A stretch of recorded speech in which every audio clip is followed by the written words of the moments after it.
From WFSB, this is an Eyewitness News Update. Good morning, everyone. I'm Tracy McCain. Let's get right to your top stories this morning. And we start with breaking news in Wallingford. The Highland Fritz Elementary School PTO says it is missing $22,000. The executive board says local law enforcement now involved in this investigation. And the board says it did turn over financial documents and they're cooperating with police.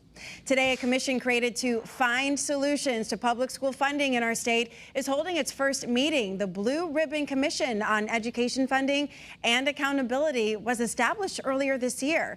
The commission will come up with recommendations to update the current funding system. A final report is expected in January ahead of next year's legislative session.